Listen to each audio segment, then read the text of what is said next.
ये कहीं ना कहीं आपका अगर व्यवहार अच्छा है, आपकी बोलचाल की भाषा अच्छी है, आपकी वाणी में नम्रता है, आप झुककर चलना सीखते हो, तो पूरी दुनिया तुम्हारे साथ खड़ी है। आपकी नम्रता नहीं है तो सब आपके विपरीत है। होगा करोड़ों का धन आपके पास में, होगा वैभव आपके पास में, जमीन जायदाद बंगला गाड़ी दुकान सब कुछ आपके पास में होगा, पर यदि आपका व्यवहार नहीं है, आपकी वाणी में प्रेम नहीं है, आप झुकना नहीं जानते, नम्रता नहीं जानते, तो आपका जीवन बेकार है। एक गरीब व्यक्ति मरता है, 100 लोग इकट्ठे हो जाते हैं। एक बहुत पैसे वाला मरता है, अगर उसका व्यवहार नहीं होता तो 4 लोग भी इकट्ठे नहीं होते हैं। उसके व्यवहार से, उसके प्रेम से, उसकी वात्सल्यता से, उसकी करुणाता से आपको प्राप्ति हो सकती है। आचार विचार, आपकी सोच अच्छी होना चाहिए। काला कलर का चश्मा लगाओगे सब काले दिखेंगे, नीले कलर का लगाओगे सब नीले दिखेंगे, पीले कलर का चश्मा लगाओगे सब पीले दिखेंगे, सफेद कलर का लगाओगे सब सफेद दिखेंगे। आपका चश्मा जिस कलर का होगा, आपकी दृष्टि कैसी है, आपका विचार कैसा है। चोर को चोर नजर आता है, साहूकार को साहूकार नजर आता है, धर्मात्मा को धर्मात्मा नजर आता है, पुण्यात्मा को पुण्यात्मा नजर आता है, पापी को पापी, कपटी को कपटी नजर आता है, भजन करने वाले को भजन करने वाला नजर आता है, और धर्मात्मा को धर्मात्मा नजर आता है। आपकी सोच, आपका विचार, आपकी दृष्टि श्रेष्ठ होना चाहिए।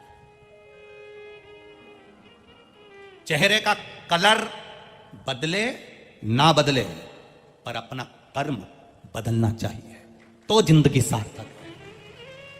अब हम चेहरा बदलने में लगे हुए हैं, हम रोज प्रयास करते हैं, मैं कैसे अच्छी लगूंगी, मैं कैसे अच्छी लगूंगी, मैं कौन से कलर के कपड़े पहनूं कि मैं अच्छी दिखूं। कभी विचार करना कि मैं कौन सा भजन करूं कि भगवान को अच्छी लगूं, वो भजन कौन सा होना चाहिए। एक साड़ी अच्छी नहीं लगती तो तुम उसको उतार दूसरी पहन लेते हो, वो भी अगर गड़बड़ दिख रही है तो तुम तीसरी पहन लेते हो। जरा विचार करिएगा, जब हमारा वस्त्र हमको अच्छा नहीं लगता तो हम बदल लेते हैं, तो अपना व्यवहार किसी को अगर अच्छा नहीं लग रहा तो अपने आप में हमें व्यवहार को बदलना चाहिए। हम अपने व्यवहार को नहीं बदल रहे, हमारा वही अकड़, हमारी वही आसक्ति, वही काम, वही लोभ, वही तृष्णा, वही निंदा, वही व्यर्थ का काम, तो हम परमात्मा को नहीं पा सकते।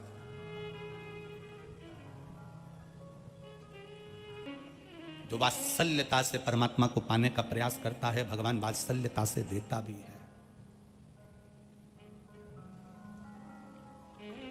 वात्सल्यता से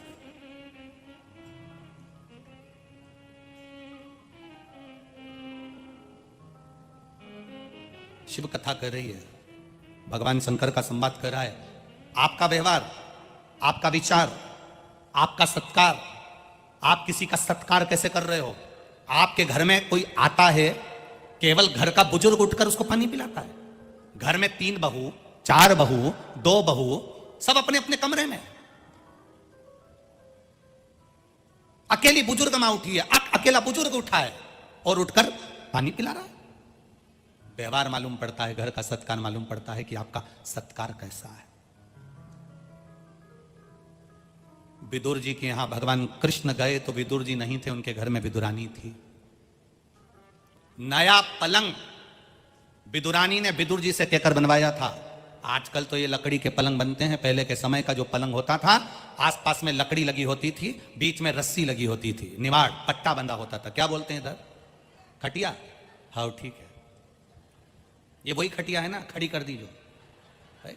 हाँ ठीक है, तो उसको लोग खटिया कहते हैं। वो पलंग विदुर जी से कहकर विदुरानी ने बनवाया। विदुर जी से कहा एक पलंग बनवा दो बड़ा सुंदर, भगवान आएंगे तो मैं उनको बिठाऊंगी। विदुर जी ने नया पलंग बनवाकर, जहां पुराना पलंग था जिसकी रस्सी को उंदरा ने, चूहा ने 4 जगह से कतर दिया था, उस पलंग के पास में नया पलंग रखा है। विदुर जी नहीं है और घर भगवान आ गए। विदुरायन ने जो भगवान को देखा, सुध भूल गई, आज हरि आए विदुर घर पावना, सुध भूल गई। और क्या सुध भूली विदुरायन, भगवान से कह रही आइए पधारो आओ, और भगवान अंदर आए। विदुरायन कह रही मैं तुम्हारे लिए पलंग बिछाती हूं, नया बनवाया। और जो नया पलंग था विदुरायन उसको उठाई भी नहीं। जो पुराना पलंग था जिसकी रस्सी को 4 जगह से ऊंदरा ने, चूहे ने कतर दिया था, विदुरायन ने वो पलंग बिछा दिया और भगवान से बोली बैठिए, आपके लिए नया बनवाया है। भगवान ने जो पलंग की दशा देखी तो भगवान ने सोचा नया ऐसा है तो पुराना कैसा होगा। अगर नया ऐसा है तो फिर पुराना कैसा हो। बैठिए। अब जो चार लकड़ी नहीं होती है पलंग में, चारों तरफ जो लकड़ी लगी होती है, चारों तरफ जो लकड़ी लगी होती है, उस पलंग की लकड़ी पर भगवान धीरे से कोने पर बैठे, अंदर नहीं बैठे क्योंकि रस्सी टूट रही थी। विदुरायन ने हाथ जोड़कर कहा, प्रभु आपके लिए नया बनवाया और आप ऐसे बैठोगे, अंदर खसको। भगवान विदुरायन से बोले, नहीं खसकूंगा, अगर मैं खसक गया तो पूरा ही खसक गया। नहीं, विदुरायन बोली ऐसा नहीं चलेगा, थोड़ा सा अंदर खसको प्लीज। हाथ जोड़कर बार बार निवेदन करें, थोड़ा तो खसकना पड़ेगा। और भगवान अब विदुरायन के भाव को जान, अब भाव तो भाव होता है ना, बिना भाव के कोई चीज भाती थोड़ी ना। एक जमाई था, उस जमाई को बैंगन की सब्जी अच्छी नहीं लगती थी।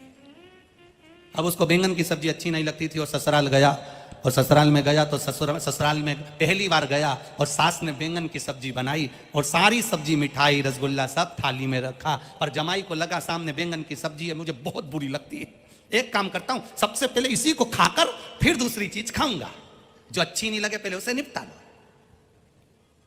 पर हमने इस कथा के बाद में ये विचार कर लिया कि जो अच्छी नहीं लगे उसके बाद में खाओ, जो अच्छी लगे वो पहले खाओ। इसने कहा अच्छी नहीं लगती, पहले ये खा जाता हूं। एक रोटी का टुकड़ा लेके पूरी बैंगन की सब्जी खा गया। इतने में साली ने अंदर जाकर बताया, मम्मी जीजा जी को बैंगन की सब्जी इतनी अच्छी लगी, इतनी अच्छी है कि उन्हें कुछ भी, ना तो गुलाब जामुन खाई, ना समोसा खाया, ना कचौड़ी खाई, केवल बैंगन की सब्जी खाई। इतने में माँ ने कहा, बेटी जाओ एक कटोरी और दिया। अब वो एक कटोरी बैंगन की सब्जी फिर ले गए। जीजा जी जीजा जी जीजा जी, जीजा जी बोले नीची है, नीची है, नहीं तुम्हें मेरे हाथ की तो लेना ही पड़ेगी चाहे कुछ भी हो जाए। जीजा जी बोले मैं कोई दूसरा आइटम ले लूंगा, नहीं तुम्हें तो लेना ही पड़ेगा। और वो कटोरी फिर धर गई। अब जीजा जी को लगा फिर सब्जी आ गई बैंगन की, इसको नफरत थी बैंगन की सब्जी से। अब इसने कब साली देके गई, इसने फिर रोटी का टुकड़ा लिया, फिर खा गया। इसने कब गुलाब जामुन बाद में खा लूंगा, पहले ये। इतने में ससुर जी आए, उन्होंने देखा जमाई कितना सीधा साधा, कितना बढ़िया, ना गुलाब जामुन खाए, ना समोसा खाए, बैंगन की सब्जी खाए। ससुर अंदर गए, अपनी पत्नी से कहा, जरा एक कटोरी सब्जी देना, एक कटोरी। ससुर जी, बेटा बहुत लोगों को देखा, सबको अच्छा अच्छा सामान पसंद है, पर पहली बार हमारा इतना जोरदार जमाई मिला, जी को बैंगन की सब्जी थी भाई, खाना पड़ेगी। और वो कटोरी रख गया। अब ससुर के हाथ की नहीं खाए तो पत्नी प्राण खाए। उसने कहा सब बाद में खाऊंगा, पहले बैंगन की सब्जी। उसने ससुर के हाथ की खा गया। इतने में सास पूरी कढ़ाई लेके, ये बैंगन की सब्जी तुम्हें इतनी अच्छी। जमाई उसके बाद कभी नहीं आया। अब विदुरानी कह रही है कि बैठो अंदर खसको। भगवान बोले कि मैं अंदर खसका तो पूरे खसक जाऊंगा। विदुरानी बोली तुम्हारे लिए नया पलंग बनवाया, भगवान के नया ऐसा है तो पुराना कैसा होगा। फिर भी नहीं माने। जो भाव से अगर जिमाए, भाव से बुलाए, भाव प्रकट करे तो फिर तो मानना पड़े।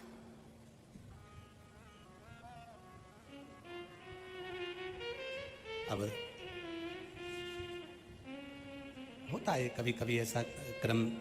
तुम्हारे आकोला के पास में मंगरूल पीर है। अब वो मंगरूल पीर में वह नारायणी बाई, बहुत पहले की बात, 10, 12, 15 साल और पहले की, लगा 20, 22 साल पहले की बात है। उनने कराई कथा। अब उन्होंने पहली बार तो हमारा महाराष्ट्र आगमन हुआ था। हमको क्या मालूम था कि यहाँ मिर्ची का ठेसा भी चलता है। हमने तो आज तक मध्य प्रदेश में ये ठेसा पैसा देखा, बस सब्जी देखी थी। तो उन्होंने ऐसा मिर्ची को अच्छा पीस के उसको ऐसा बगान मगान लगा के ऐसे थाली में, जैसे पत्ता गोभी की सब्जी, बैंगन की सब्जी सब धरी थी, अचार उसी में वो रखा था। महाराष्ट्र का विशेष आइटम उसी में रखा। अब हमारे मन में आया कि कितनी कंजूस है, इतनी सी सब्जी धरी। अब हमको क्या मालूम था कि इतनी गजब कर जाएगी। अब हम तो सोचे कि कंजूस है, इतनी सी धरी। अब हमने मन में सोचा कि वारी नारायणी भाई ने तेरे सब्जी इतनी सी धरी। अपन ने भी सोचा सब्जी अच्छी दिख रही, उनमें से थोड़ा सा तेल बहरिया था, मसाला जोरदार दिख रहा है, सब्जी अपना क्या जाए, इतने कम धरी है, नहीं तो खा जा। एक रोटी का टुकड़ा लिया ने, निपटे ही के ना मुंडा में जो धरे। बस उस दिन के बाद समझ गए कि ये बहुत ठेस पहुंचाता है, और केवल यहां तक ठेस नहीं पहुंचाता, 3-4 दिन तक पहुंचाता। ये साधारण नहीं हो।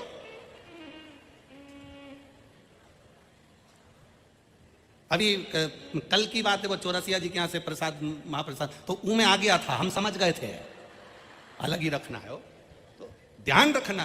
तो ये प्रेम की भाषा है, एक आनंद की भाषा है, और बड़ी बड़ी आनंदता होती है इसमें। तो वहां भगवान से विदुरानी कह रही है, जरा खसको जरा। अब जो खसकने का कहा तो भगवान जो खसके, पूरी रस्सी टूट गई और भगवान उसके अंदर फंस गए, पांव उधर और भगवान इधर। और विदुरानी पूछ रही कैसा लग रहा है? भगवान कह रहा है ऐसा लग रहा है जैसे 100 किलो के कपास पे बैठा हूं। अब विदुरानी बोली, भूख लग रही होगी, तुम्हारे लिए कुछ खाने का लाती हूं, तुम्हारे लिए कुछ खाने का लेकर आती हूं, मैं तुम्हारे लिए कुछ लेकर आती हूं खाने का। विदुरानी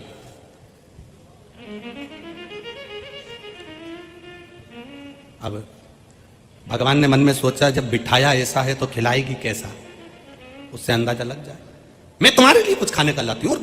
विदुरानी अंदर गई, केले लेकर आई। भगवान के मन में संतोष हो गया, कम से कम अच्छा हुआ केला ही लाई है, भाटा उठा लाती इसका क्या ठिकाना, केला लाई।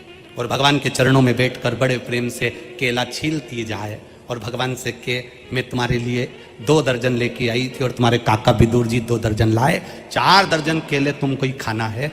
भगवान कह रहे ला मेरे को दे दे, मैं खा लूंगा। नहीं, मैं छील के खिलाऊंगी। उनको क्या मालूम था कि पक्के में छिल के खिलाएगी। अब जो अंदर की गिरी थी वो नीचे फेंक दी और छिलका भगवान को दे दिया। भगवान ने पूछा ये क्या है? विदुरानी बोली केला। भगवान बोले जो नीचे पटका, तो के छिलका। भगवान बोले तुम्हारे यहां उल्टा खाते हैं? विदुरानी बोली केला तो ऐसे ही खाते हैं। भगवान को छिलके देती जाए, भगवान छिलके खाते जाए, सारे छिलके भगवान खाते जा रहे। तो भगवान ने विदुरानी से पूछ लिया, सब केले हम खा जाएंगे तो तुम क्या खाओगे? विदुरानी बोली जो नीचे पड़ा है वो हम खा जाएंगे। भगवान सोचे गजब, प्रेम जहां पर है, आपका सत्कार, आपका आचार विचार, और तीसरे नंबर पर है सत्कार कैसा है।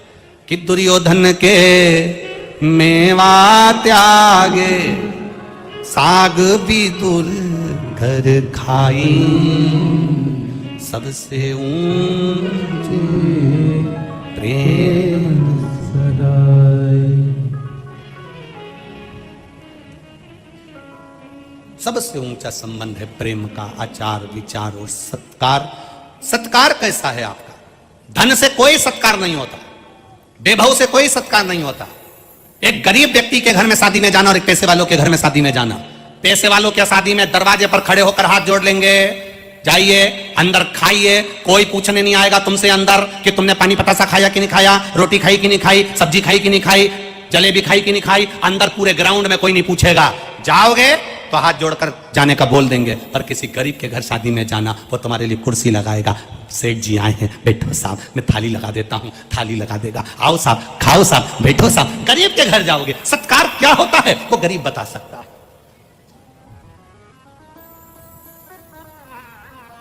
सत्कार क्या है? धन से कभी सत्कार नहीं होता, धन से कभी सत्कार नहीं, आप दिल से सत्कार करिए। और चौथे नंबर का है प्यार, प्रेम। आज के जमाने में भाई भाई में नहीं है, रिश्ते नाते कुटुंब कबीले सब धन के मोहताज हो गए। थोड़ा सा प्रेम बढ़ाने का प्रयास करिए। जितने गए, ना घर ले गए, ना जमीन ले गए, ना 25 लाख की गाड़ी ले गए, जितने गए कुछ भी लेके नहीं गए। तुम और हम भी ऐसे ही जाएंगे, सब यहीं रह जाएगा। अपना किया गया जो सत्कर्म है, आपने किसी को 1 बोतल पानी पिलाया है, आपने किसी को 1 अन्न का दाना खिलाया है, बस वो हमारे खाते में जाएगा, बाकी का सब छूट जाएगा।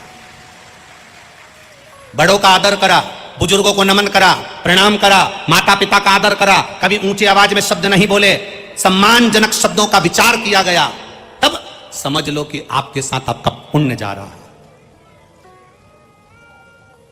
गाली देने वाला गाली दे रहा है, अपशब्द करने वाला अपशब्द कर रहा है, ताने देने वाला ताना दे रहा है, जरा सा किसी ने एक संबोधन में लोग कह देते, जरा सा किसी ने कह दिया कुत्ता, बस गाली में जैसे ही बोला कुत्ता, और कुत्ता बोलते से और तुमने चिल्लाना चालू कर दिया, चिल्लाना चालू कर दिया, तो उसमें उसकी गलती नहीं है जिसने कुत्ता कहा है, गलती तुम्हारी है कि तुम भौंके क्यों।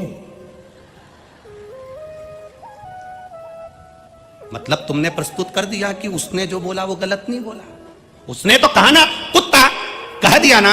अब ये समझने वाली बात है कि उसने कहा, मुख उसका गंदा है, शब्द उसके गंदे हैं, वाणी उसकी गंदी है, अब शब्द उसके भीतर भरा हुआ है, तुम क्यों भोंके, तुम क्यों प्रस्तुति दे रहे हो, क्यों भोंक रहे हो।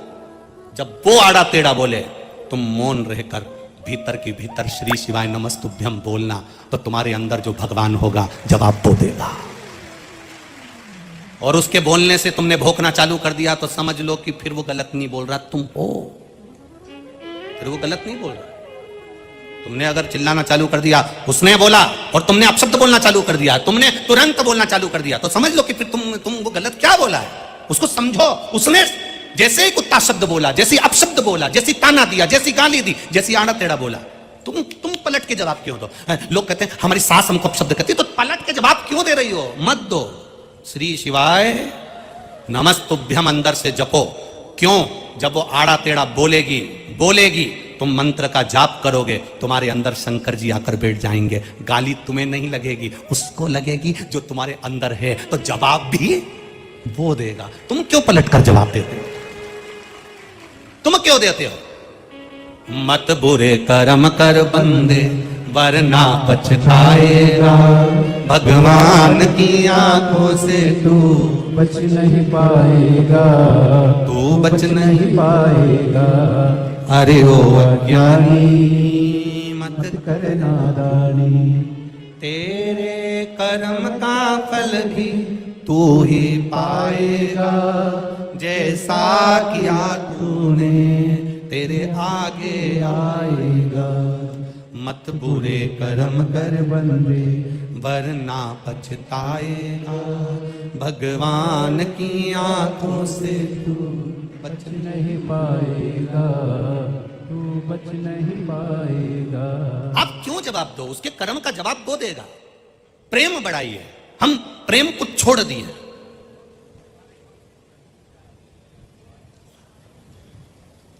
प्यार और प्रेम में अंतर है भाई, जरा ध्यान रखिएगा, गलत जगह मत पहुंच जाना, विचार करिएगा। प्यार और प्रेम में अंतर है। प्रेम में समर्पण होता है, किसी का खून खच्चर नहीं होता, और प्यार में हमेशा खून खच्चर ही होता है। प्रेम और प्यार में अंतर है। ये जरा सा फिल्म देख देख के लोग जो कर बैठते हैं कि, और फिल्म देखकर क्या सीखते हैं, बस ये कि वो उसको चाहे, वो उसको चाहे, वो उसको चाहे, और पूरी फिल्म का एंड कब होता है, जब दोनों की शादी हो जाए। आज तक फिल्म में जितने भी एंड हुए हैं फिल्म के, वो शादी पर एंड हुए हैं। शादी के बाद का बताओ ना, सही फिल्म तो चालू जब होती है। पर जितनी भी फिल्म बनी, हर एक फिल्म का एंड होगा तो दोनों की शादी से होगा। इसके बाद ओरिजिनल फिल्म चालू होती है, वो कौन दिखाएगा, वो कौन दिखाएगा। वो भी तो दिखाओ कि पति भेरू बन गया और पत्नी जगदम्बा कालरात्रि कुष्मांडा, और रोज दोनों का झगड़ा हो रहा, और रोज घर में आरती हो रही, अंबे तू है जगदम्बे काली, जय हो आकोला वाली, रोज झगड़ा हुआ। और फिर बस फिल्म देखी, हमने फिल्म देखी तो सोचा मैं हीरो बन गया, ये हीरोइन बन गई, हम दोनों में स्नेह हो गया, प्रेम हो गया, प्यार हो गया। ना ना ना ना, इसको कहते नहीं है कुछ भी। सही फिल्म का एंड, हर फिल्म का एंड केवल शादी पर हो जाता है। शादी के बाद हुआ क्या वो तो देखो। ये जितनी फिल्म देखकर शादी होती है ना, इनका एंड बड़ा बुरा होता है। जितनी फिल्म देखकर शादी होती है, जरा सा लड़के की ओर आसक्त हो गए, जरा सा देख लिया, आसक्ति बढ़ गई, प्रेम बढ़ गया, स्नेह बढ़ गया। मेरा बेटियों से निवेदन है, तुम्हारे माता पिता ने तुम्हें उच्च शिक्षा दी है, तुम्हारे माता पिता ने तुम्हें पढ़ाने में कमी नहीं रखी, तुम्हारे माता पिता ने तुम्हें शहर में भेजने में कमी नहीं रखी, तुम्हारे माता पिता ने तुम्हें कपड़े पहनाने में कमी नहीं रखी, तुम्हारे माता पिता ने तुम्हारे भाई को जितनी अच्छी शिक्षा नहीं दी उतनी अपनी बेटी को दी है। मेरा बेटियों से निवेदन है, अपने माता पिता को कन्यादान का मौका देना, किसी आड़े टेढ़े के साथ मत चले जाना, किसी आड़े टेढ़े के साथ मत चले जाना। जरा सा बॉडी शॉडी देखी और उसके साथ चले गए, जरा सा गाड़ी उसने आकर भुर्र भुर्र करी, मालूम पड़े गाड़ी सुधरने आई थी, 50 रुपए का डीजल फ्री का डलवा के लिए आया और उसके साथ चले गए। जिंदगी भर रोगे, जिंदगी भर। एक बेटा एक कुल को तारता है और एक बेटी 2 कुल को तारती है। उसका जीवन प्रबल होना चाहिए। बेटी का जन्म, कोई हिमालय राज के यहां पूछे कि हिमालय राज बेटी के जन्म पर कितने प्रसन्न हुए थे, हिमालय राज बेटी के जन्म पर कितने खुश हुए थे, दक्ष प्रजापति बेटी के जन्म पर कितने खुश हुए थे। जिसके घर में बेटा जन्म लेता है वो 1 कुल को तारता है, पर बेटी 2 कुल को तार देती है। बेटा एक बार अपने माँ बाप को दुखी देख सकता है, पर बेटी कभी अपने माँ बाप को दुखी नहीं देख सकती। वो बेटी होती है सर्वस्व जो निछावर कर दे। हमने तो इस व्यासपीठ से कई बार कहा है, आज फिर कहते हैं कि जिसके घर में बेटी है वो भाग्यशाली नहीं सौभाग्यशाली है। उसके भाग्य को 100 बार गुणा करा जाए वो सौभाग्यशाली है। होना चाहिए। आज के जमाने में मालूम पड़ जाए कि बेटी है तो लोग बच्चा गिरवा देते हैं, भ्रूण हत्या करवा देते हैं, बेटी का जन्म नहीं होना, बेटी को पाल पोसना बड़ा मुश्किल। ना ना ना, बेटी है तो तुम्हारा जीवन है। हम तो यहां तक कहते हैं राजनीति में भी ध्यान रखना चाहिए, चुनाव लड़ने का टिकट उसी को देना चाहिए जिसके घर में बेटी हो। चुनाव लड़ने का टिकट भी उसके यहां देना चाहिए जिसके यहां बेटी हो। और निवेदन है, बेटी के मां बाप को निवेदन करूंगा कि आप भी अपनी बेटी की शादी उसी घर में करना जिस घर में बेटी हो। और मेरे ब्राह्मण संत साधु सन्यासी तपस्वी साधक उपासकों से भी निवेदन है, आप भी भोजन उसी के यहां करो जिसके घर में बेटी हो, तो हम भोजन ग्रहण करें। क्योंकि बेटी भाग्य बना देती है, बेटी सौभाग्य बना देती है, बेटी बाप की किस्मत लिख देती है। वो तो कहीं भ्रम में ना पड़े बेटियां। मेरा निवेदन, यहां जितनी बेटियां बैठी हैं, जितनी बेटियां बैठी हैं, कितनी बेटी है जरा खड़ी तो हो जाओ बेटियां, हो जाओ खड़ी हो जाओ, जितनी भी लड़कियां सब खड़ी हो जाओ, जितनी बेटियां बैठी है हो जाओ। चारों पंडाल में, चारों पांचों पंडाल में जितनी लड़कियां बैठी हैं सब खड़ी हो जाओ। जिनकी शादी नहीं हुई सब खड़ी हो जाओ, छोटी बच्ची से बच्ची लेकर बड़ी से बड़े तक। आज शिव महापुराण से संकल्प लेकर जाना आप कि हम जहां हमारे माता पिता चाहेंगे वहां शादी करेंगे, किसी एरे गिरे नत्थू घेरे से नहीं करेंगे, किसी आड़े टेढ़े के साथ शादी नहीं करेंगे। हमारे माँ बाप की इज्जत को हम नहीं गिरने देंगे।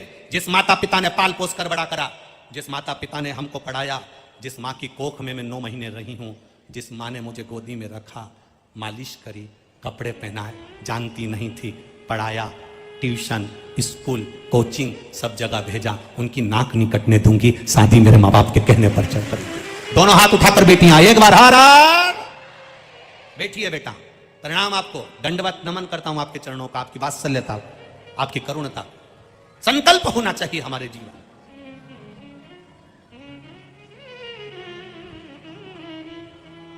जहां बेटियां भटक जाती है तो दा केरल जैसी फिल्म बनाना पड़ जाती है।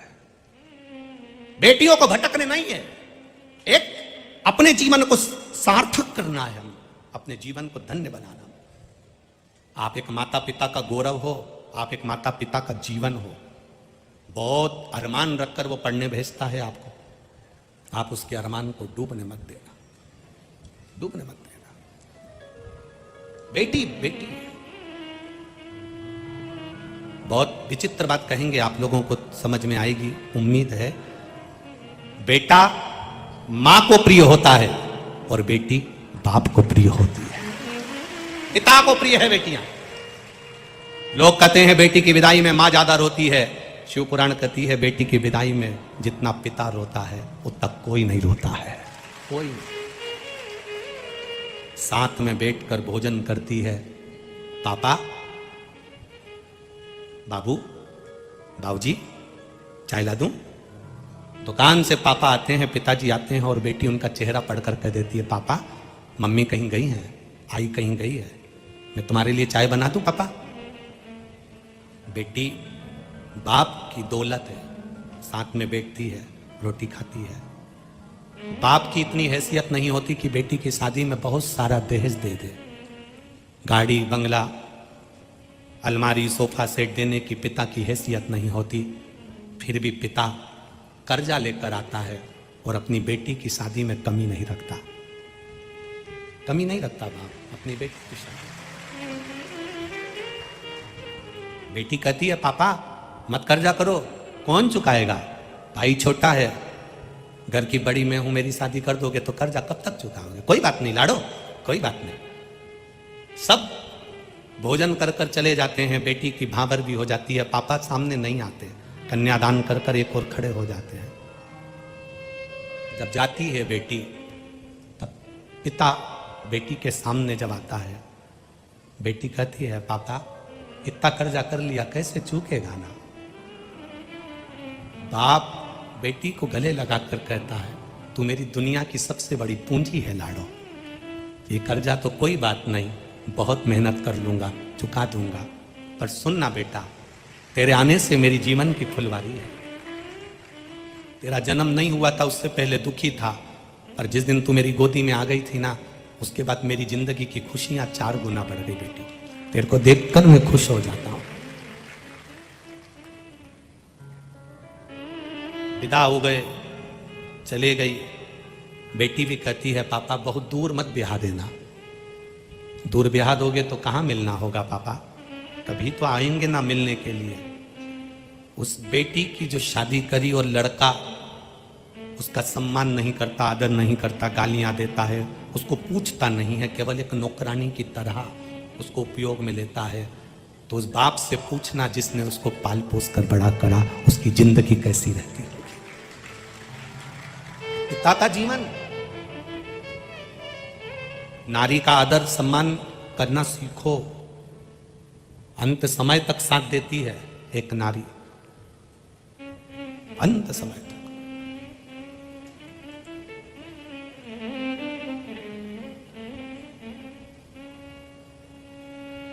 एक नारी का जीवन बड़ा विचित्र जीवन है। जब हिमालय राज के यहां से पार्वती मैया विदा हुई थी, हिमालय राज 7 दिन तक रोटी भोजन नहीं करे थे, 7 दिन तक उन्होंने भोजन नहीं ग्रहण करा था। पूछा था मैनावती ने आप भोजन क्यों नहीं करते, बेटी का चेहरा सामने आ जाता है, चेहरा सामने आ जाता है। उसको साथ में बैठकर हम लोग खाते थे, उसको स्कूल छोड़ने जाता था, कॉलेज छोड़ने जाता था, दुकान की शटर गिरा देता था, कोचिंग छोड़ने चले जाता था, आती थी लेने चला जाता था। कितना विश्वास बेटा पर भले एक बार भरोसा पिता ना करता है, पर अपनी बेटी पर भरोसा पूर्ण करता है। प्रेम और प्यार में अंतर है, प्यार में खून खच्चर होता है, आखिरी में लोग प्यार कर कर शादी जरूर कर लेते हैं, पर इनकी जिंदगी नरक से बदतर होती है, रोते हैं, बिलखते हैं और मरते हैं। प्रेम प्रेम होता है जिसमें खून खच्चर नहीं होता, समर्पण होता है। राधा और कृष्ण का भी प्रेम था, पर दोनों में एक दूसरे में समर्पण का भाव था, कोई खून खच्चर नहीं हुआ। आज के जमाने में लोग उसको बदनाम कर दिए कि ये प्रेम, प्रेम और प्यार में अंतर है। इसको समझिएगा, एक पिता का बेटी के प्रति प्रेम होता है, एक माता पिता का बच्चों के प्रति प्रेम होता है, एक पति का पत्नी के प्रति प्रेम होता है, पत्नी का पति के प्रति प्रेम होता है, सास ससुर का बहू बच्चों के प्रति प्रेम होता है, पोता पोती का दादा दादी के प्रति प्रेम होता है, नाना नानी के प्रति प्रेम होता है। इसको प्रेम कहते हैं, ये प्यार नहीं है, इसको प्रेम कहा गया। इसमें अपशब्द नहीं होते, इसमें गालियां नहीं होती, इसमें ताने नहीं होते, इसमें गलत विचार नहीं होते। तो शास्त्र कह रहा है, भगवान शिव की कथा कर रही, आचार विचार सत्कार और प्यार, ये बहुत ध्यान देने वाला विषय है कि आपके यहां कोई आए उसका सत्कार हो, और जितने लोग आपके घर में रह रहे हैं उन सभी में आपस में एक दूसरे से प्रेम हो, एक दूसरे से समर्पण हो, प्रेम बढ़े। आज का जमाना बड़ा विचित्र है, मच्छर जहरीला होता है, उससे बचने के लिए मच्छरदानी लगा सकते हो। मच्छर जहरीला होता है, उससे बचने के लिए मच्छर की क्वाइल लगा सकते हो, ऑल आउट लगा सकते हो। सांप जहरीला होता है तो पहचान जाते हो कि यह जहरीला है। एक हॉस्पिटल में लिखा था, मच्छर काट गया तो हम आपको बचा लेंगे, बिच्छू काट गया तो हम आपको बचा लेंगे, सांप काट गया तो हम आपको बचा लेंगे, पर कोई इंसान तुम्हें काट गया तो नहीं बचा सकता। जरा विचार करना कि क्यों लिखा, मच्छर से ज्यादा जहरीला, सांप से ज्यादा जहरीला, बिच्छू से ज्यादा जहरीला आज का मनुष्य हो गया है, जो एक दूसरे को काटने में दौड़ रहा है, एक दूसरे को मारने में दौड़ रहा है, एक दूसरे को नफरत फैला रहा है। हम कहां जा रहे हैं? हमारी सोच, हमारी वृत्ति, हमारा दृष्टि कहां जा रही है?